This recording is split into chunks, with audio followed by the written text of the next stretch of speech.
क्या आप भी इंडिया से यूके शिफ्ट हो रहे हो और आपको टेंशन है कि बच्चे का एडमिशन कैसे होगा और वो कैसे एडजस्ट करेगा, तो ये वीडियो एंड तक जरूर देखिए। हेलो दोस्तों, तो अभी सुबह सो के उठी हूँ और सीधे कैमरे पे आपसे बात कर रही हूँ। Yes, I am very happy today क्योंकि अनिका का रिजल्ट आ गया है, सेकेंडरी स्कूल का उसका एडमिशन का कंफर्मेशन आ गया है मुझे मेल पे। तो काफी अच्छा लग रहा है कि सेकेंडरी स्कूल में उसका एडमिशन हो गया। जिस स्कूल में वो चाह रही थी, जहाँ पे स्पोर्ट्स एंड ड्रामा का थोड़ा ज्यादा अच्छा वो है, वहां पे उसका हो गया। मुझे काफी लोग पूछते हैं कि जैसे मान लो वो यूके आने वाले हैं और बच्चे अगर बड़े हैं, तो अक्सर होता है ना, हम सोचते हैं अरे यार कैसे जाएंगे वहां, कैसे बच्चे एडजस्ट करेंगे।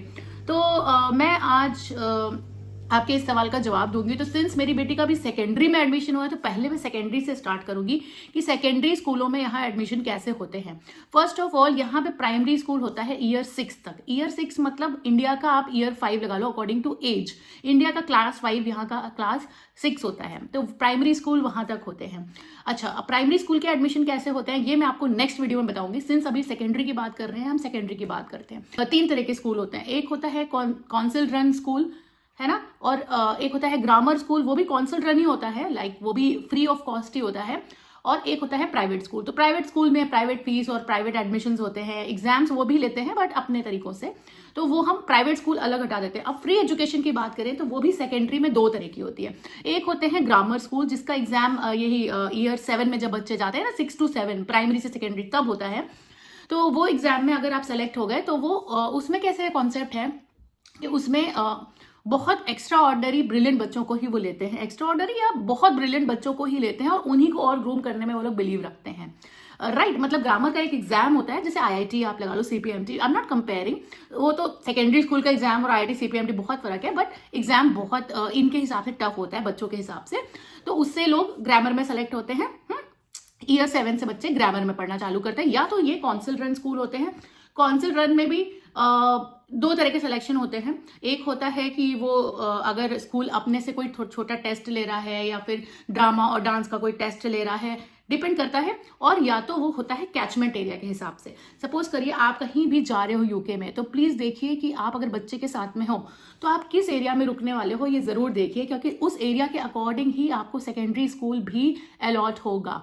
और अगर जैसे मेरे घर के पास में एक सेकेंडरी स्कूल है जहां बहुत सारे लोग अप्लाई करते हैं, राइट, तो वहां हमने भी अप्लाई किया था, बट उसको हमने सेकेंडरी प्रेफरेंस में रखा था। अब मैं ये भी आपको बताऊंगी कि प्रेफरेंस क्या होते हैं यूके में। मतलब आप इंडिया से कंपेयर करिए कि आप कितने परेशान रहते हैं, और यहाँ पे पेरेंट्स जो होते हैं वो 5 स्कूलों के प्रेफरेंस देते हैं कि हमें इस स्कूल में जाना है, इस स्कूल में जाना है, इस स्कूल में आना है। फिर जो है गवर्नमेंट और स्कूल मिलकर डिसाइड करता है कि नहीं, आप इस स्कूल में जाओ ताकि वहां पे हम वो बच्चे को एडजस्ट कर दें, आप इस स्कूल में जाओ, और सब तुम्हारे घर के पास, यानी कि कैचमेंट एरिया इसको बोलते हैं। तो मेरा पॉइंट ये था कि अगर आप यूके शिफ्ट हो रहे हैं और आपके साथ बच्चे हैं, तो प्राइमरी हो चाहे सेकेंडरी हो, प्लीज आप सोच के शिफ्ट होइए और पहले ये डिसाइड कर लीजिए कि आप कहाँ रहने वाले हैं। राइट, अगर नहीं आप इंडिया से कर पा रहे तो एटलीस्ट वहां जाके प्रायोरिटी पे ये काम पहले कर लीजिए कि आप कहाँ रहने वाले हैं, क्योंकि आपके बच्चों के स्कूल जो है वो उसी पे डिसाइड होगा कि आप कहाँ रहने वाले हो। राइट, अच्छा, और ग्रामर स्कूल का क्या है? ग्रामर स्कूल के सिलेक्शन होते हैं। तो अगर आपका सिलेक्शन हो गया और आपने ग्रामर का प्रेफरेंस डाल दिया, तो वो कैचमेंट को उतना प्रायोरिटी नहीं देते हैं ज्यादातर। कुछ ग्रामर स्कूल कैचमेंट को भी प्रायोरिटी देते हैं। तो ग्रामर का वो फंडा हो गया। बट नॉर्मल स्कूल जो होते हैं, तो नॉर्मल स्कूल में भी जो मेरी बेटी थी, उसका जो स्कूल है वो ड्रामा और आर्ट्स में बहुत अलग से एक सिलेक्शन का एग्जाम लेता है। तो वो मेरी बेटी ने दिया था। कुछ महीने पहले वो एग्जाम हुआ था, ऑडिशंस देने गई थी, तो ऑडिशंस में she got selected. So she is very happy. देखो, बच्चों को अपने मन का काम अगर करने दें हम, तो उनका कॉन्फिडेंस बढ़ता है। तो उसको ड्रामा में, आर्ट्स में बहुत इंटरेस्ट था, तो मैं उसको उस ऑडिशन में ले गई और उसने उसको क्रैक किया, तो उसको बहुत कॉन्फिडेंस आ रहा है। और भी बच्चे आए हैं जो सिर्फ कैचमेंट एरिया से सिलेक्शन हो गया, कि आसपास रहते थे तो उनका उस स्कूल में सिलेक्शन हो गया है। बट इट डजेंट मैटर, मेरी बेटी को उसके मन का स्कूल मिला, कॉलेज मिला, कॉन्फिडेंस मिल रहा है, ये दैट इज इनफ। अब मैं आपको बताऊंगी प्रेफरेंस कैसे होते हैं। अब मेरी बेटी जो है उसको फर्स्ट प्रेफरेंस मिल गया था, तो उसके जो बाकी प्रेफरेंस है उसके लिए भी वो एलिजिबल थी। बट गवर्नमेंट ने मुझे क्या बोला, मेल आया हमको गवर्नमेंट से भी, स्कूल से भी, कि आपकी बेटी को हमने ये स्कूल दिया है जो आपने फर्स्ट प्रायोरिटी रखा था, क्योंकि उसका सिलेक्शन दूसरे, मतलब उस स्कूल के ऑडिशन में भी हो गया, और गवर्नमेंट ने भी ओके कर दिया कि चलो तुम्हारा हो गया, क्योंकि स्कूल से उसको ऑफर आया। वो हमारे कैचमेंट एरिया में नहीं आता है, दूर है, बट हमको स्कूल से ऑफर आया, इसने क्रैक किया इसलिए। और तो हमें मेल आया कि आपने 5 प्रेफरेंस दिए थे, एक स्कूल तो हमारे घर के पास ही है, बट उसको वहां जाना था तो हमने कर दिया था। तो ये आपका फर्स्ट प्रेफरेंस आपको मिल गया है, इसलिए नीचे के प्रेफरेंस जो है वो आपके लिए हम एलिजिबल नहीं रखेंगे। तो कितना अच्छा है कि अगर मेरी बेटी का यहाँ हो गया है तो गवर्नमेंट बोल रही है आप वही ज्वाइन कराओ, ताकि जो नेक्स्ट 4 स्कूल की जगह है वो दूसरे बच्चों को देंगे, and that is free of cost.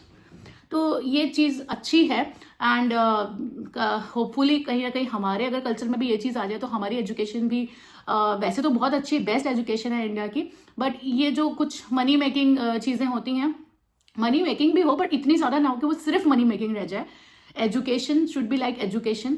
तो ये है कि बाकी के 4 उन्होंने, ये नहीं कि अनिका ने एक क्रैक कर लिया तो बाकी के 4 वो घेरे रहेगी जब तक उसका मन जहाँ होगा ज्वाइन करेगी। नो, आपने फर्स्ट प्रायोरिटी दी है, आपका क्रैक हुआ है, आप वहाँ ज्वाइन करो, बाकी की 4 सीटें छोड़ दो दूसरे बच्चों के लिए। सो ये थी आज की अच्छी खबर, मुझे बहुत अच्छा लग रहा है, बच्चे बड़े होते हैं तो अच्छा लगता है। एंड सेकेंडरी स्कूल में उसने एडमिशन लिया। प्लस ग्रामर की अगर बात करूं तो एक हो गया प्राइवेट स्कूल, उसकी फीस तो प्राइवेट होती है। एक होता है ग्रामर आप बहुत सुनते होंगे, जिसका एग्जाम होता है जब आप ईयर 6 से 7 में जाते हो। उसका कोर्स भी मतलब इतना है कि आप पढ़ा सकते हो अपने बच्चे को। इंग्लिश बस थोड़ी सी अलग होती है यहाँ की। तो अगर आप यहाँ पे आके और सोच रहे हो कि बच्चा ईयर 5 में है और एग्जाम देना चाहते हो ग्रामर का, तो थोड़ा इंग्लिश पे वर्क करना आप स्टार्ट करिए। ऑनलाइन आप ग्रामर का देख सकते हो क्या क्या कोर्स है। प्लस 3rd टाइप के स्कूल होते हैं कैचमेंट एरिया के अकॉर्डिंग, और कैचमेंट एरिया में भी कई सारे स्कूल ऑडिशंस लेते हैं, जैसे जहाँ मेरी बेटी का हुआ है उन्होंने ऑडिशंस लिए थे। तो ये 3 तरह के स्कूल होते हैं अगर आपका बच्चा सेकेंडरी में आने वाला है यूके तो। और हर स्कूल के कुछ अपने भी रूल्स होते हैं जो कि आप जाके पता कर सकते हो। और अगर आपको ऐसा लगता है कि आप सितंबर में यहाँ पे सेशन स्टार्ट होते हैं, ठीक है, वहाँ पे अप्रैल में स्टार्ट होते हैं या सितंबर में स्टार्ट होते हैं, तो अगर आपको लग रहा है कि कैसे एडमिशन होगा, क्या होगा, तो यस, एडमिशन्स तो सितंबर में हो चुके होते हैं। तो ये 5 प्रेफरेंसेस में से आपको कहीं ना कहीं सेट करने की कोशिश गवर्नमेंट करती है, काउंसिल करती है, बट प्रोबेबिलिटी इज हाई कि आपके बच्चे को एडमिशन मिल जाएगा। मतलब अगर मुझे कोई इंडिया की में ये गारंटी लेने को बोले तो शायद मैं नहीं ले पाऊंगी, और इसमें कुछ बुरी बात नहीं है, जो सच है वो सच है। बट मैं यहाँ पे बोल सकती हूँ कि आप ये सोच के अपने बच्चे का एक्सपोजर मत रोकिए कि यहाँ पे उसको एडमिशन मिलेगा कि नहीं स्कूल में। सेकेंडरी में ही बच्चे बड़े हो जाते तो होते हैं ना, हम लोग सोचते हैं अरे यार मतलब हस्बैंड या वाइफ वर्किंग है तो तुम ही अकेले चले जाओ, बच्चे को लेकर हम कैसे शिफ्ट होंगे, वहाँ एडमिशन मिलेगा कि नहीं। तो थोड़ा रिसर्च करिए, एडमिशन यहाँ पे बच्चे के एजुकेशन में मिल जाएगा। एजुकेशन फ्री है ना, 12th तक तो फ्री है। और प्लस आपका ये पढ़ाई के अलावा एक्स्ट्रा करिकुलर भी अगर आपका बच्चा करता है, स्विमिंग करता है या कुछ करता है, तो उसके लिए भी यहाँ पे काफ़ी उसको हेल्प मिल जाती है, एनकरेजमेंट मिल जाता है। तो आप रिसर्च करिए थोड़ी, और बच्चे को अगर थोड़े साल का एक्सपोजर मिल सकता है तो उसको लेके भी यूके आप आ सकते हो।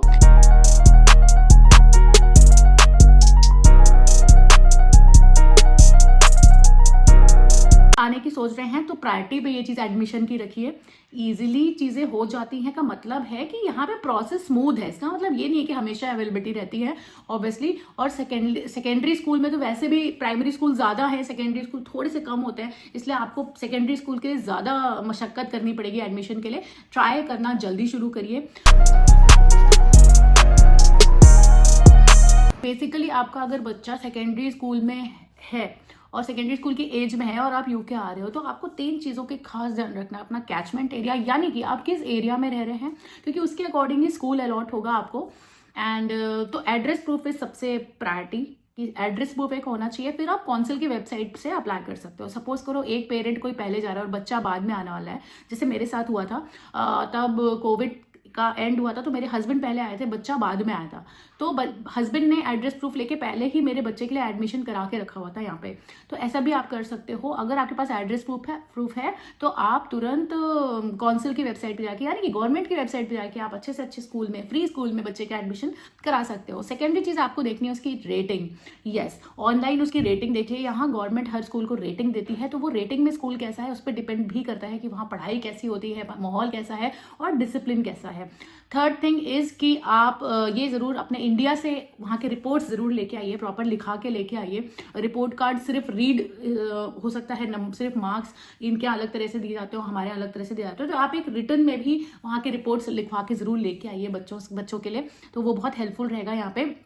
बस एक चीज़ बोलना चाहूँगी कि हमें लगता है कि यहाँ पे थोड़ा सा रिलैक्स हैं ये लोग और हर चीज़ को लेके, बट ऐसा नहीं है। प्राइमरी स्कूल में फिर भी चीज़ें रिलैक्स रहती है, सेकेंडरी में डिटेंशन और ये सब बहुत कॉमन है ना। अच्छे स्कूल्स में बहुत डिसिप्लिन भी ये लोग रहते हैं और अपने बच्चों को भी हमें सिखाना पड़ता है कि बहुत आप डिसिप्लिन से रहो, अच्छे से बिहेव करो, ये सब तो सभी लोग सिखाते हैं। बट एक जो डर रहता है ना कि यार यहाँ पे तो बच्चे बहुत नॉटी होंगे, कैसे बिहेव करेंगे, तो ऐसा कुछ भी नहीं है। स्कूल भी इसका बहुत ध्यान रखता है और अगर कोई इश्यूज आते हैं, कोई आपके बच्चे को दूसरे बच्चे परेशान कर रहे हैं, रोस्टिंग कर रहे हैं या फिर कुछ बुलिंग हो रही है, तो स्कूल उस पर बहुत अच्छे से एक्ट करते हैं।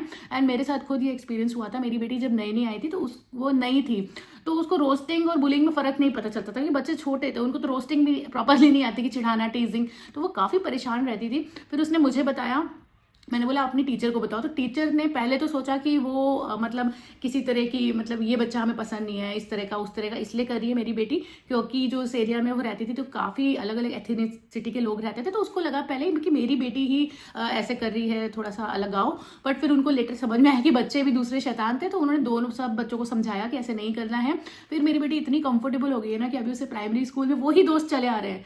अपने जैसे सेक्शन अलग नहीं होते, कुछ अलग नहीं करते, वही बच्चे चले आ रहे हैं जो स्टार्टिंग से पढ़ रहे थे साथ में, तो अब वो बहुत अच्छा जेल करते हैं, सब दोस्त एक साथ दोस्त बन गए हैं, है ना। तो टीचर्स इसमें बहुत अच्छा योगदान देते हैं। और एक टीचर है, मतलब वो कैसे एलोकेट करते हैं मुझे पता नहीं, एक टीचर होती है जो बच्चों से बहुत क्लोज होती है, तो ऐसे ग्रुप्स टाइप के दिए रहते हैं एक टीचर को। तो वो टीचर जो है मेरी बेटी को क्लास 3 में पढ़ाती थी, बट आज तक मेरी बेटी मतलब जैसे मुझसे घर में शेयर करती है, वो जाके स्कूल में उनसे शेयर करती है। समटाइम्स वी आर सरप्राइज कि अरे तुम्हारे क्लास टीचर को ये कैसे पता चला अनिका, तो फिर वो बोलती है कि यार मम्मी मैंने शायद बाद में अपनी वाली टीचर को बता दिया होगा। और इतना बढ़िया कम्युनिकेशन है, मतलब मैं इसलिए खुश हूँ कि मुझे ये पता चल जाता है कि मेरी बेटी क्या सोच रही है, किसी से दुखी है, मूव्ड है, स्कूल की कोई चीज़ से परेशान कर रही है, तो वो टीचर उसके लिए वहाँ है। ये सब लड़कियाँ 2-3 का ग्रुप है जो जितनी उन टीचर को अलॉट होंगी या फिर पढ़ रही होगी उनसे, इसलिए आई डोंट नो, तो वो टीचर को जाके ये लोग बताती हैं कि ऐसा हुआ, तो हम भी थोड़े रिलैक्स रहते हैं। तो स्कूल काफ़ी हेल्प करता है बच्चों को ये सब चीज़ों से उबरने में।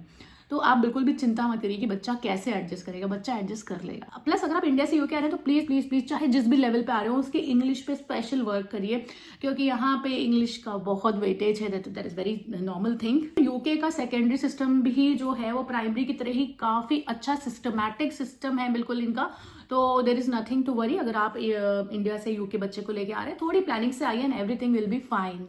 तो ये था सेकेंडरी स्कूल के वर्किंग का छोटा सा वीडियो। होपफुली अगर आपको हेल्प हो इस वीडियो से या किसी को हेल्प हो रही हो तो आप फॉरवर्ड जरूर करिएगा। मीनवाइल अगर आपने चैनल को सब्सक्राइब नहीं किया तो guys please subscribe, share and like. Thank you so much, thank you.